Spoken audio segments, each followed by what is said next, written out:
What's up, guys? Today's short sermon is on planting seeds.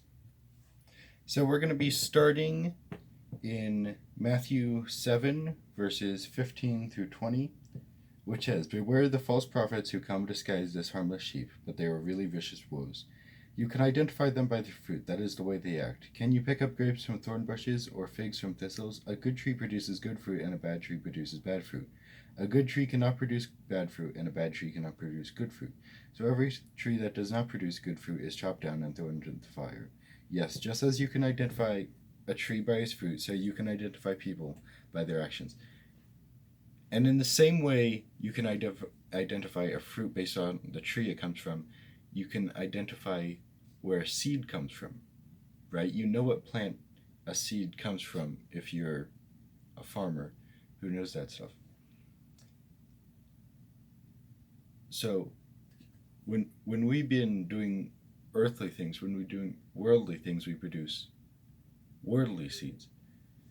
But then when we do holy things, we can be producing holy seeds. Then in Matthew 7, verses 24 through 27 says, "Anyone who listens to my teachings and follows it is like a wise person who builds his house on solid rock. Though the rain comes and torments and floodwaters rise and the wind beats against the house, it won't be collapsed because it was built on bedrock. But anyone who hears my teaching and does not obey is foolish, like a person who builds his house on sand.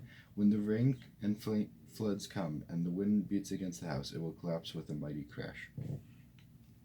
And the same way that we need a firm, strong foundation in a house, we need a strong foundation in our faith.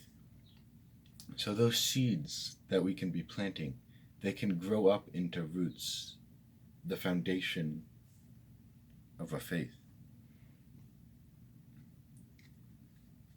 Then the parable of the farmer is a common parable. It's the one, so the farmer's throwing his seeds out, and some of them land in rocky, some of them land in good soil, right? A lot of them fall into rocky places.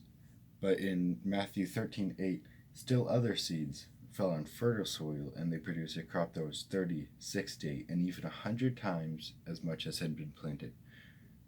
Your seeds will not all grow. When you're trying to put seeds into people's life, like, Jesus loves you, Jesus has plans for you, all this, not all of them will grow. Not everyone will hear and accept the message. But what about the ones that do? What about the ones that come to God? They realize, oh, Jesus does love me, Jesus does have plans for me, right? And then they can start planting seeds out of their faith. And then in John 6, the feeding of the 5,000, Jesus is on a hillside with 500 men, plus women and children.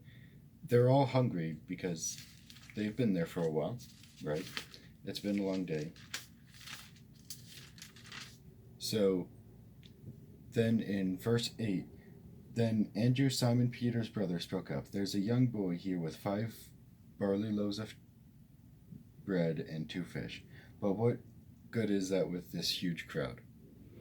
So that boy gave up his small lunch. It was a lunch just for himself. It was a lunch enough to feed one person.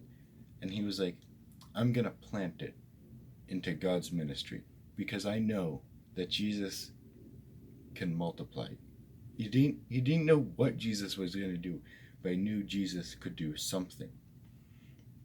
Right? When we're planting seeds, we don't always know what God can do, but he can do the impossible. We're going to end in Colossians 2, verses 7, which says, "Let your roots grow down into him, and let your lives be built on him. Then your faith will grow strong in the truth you are taught, and you will overflow with thankfulness." Thanks for listening. Have a wonderful rest of your day.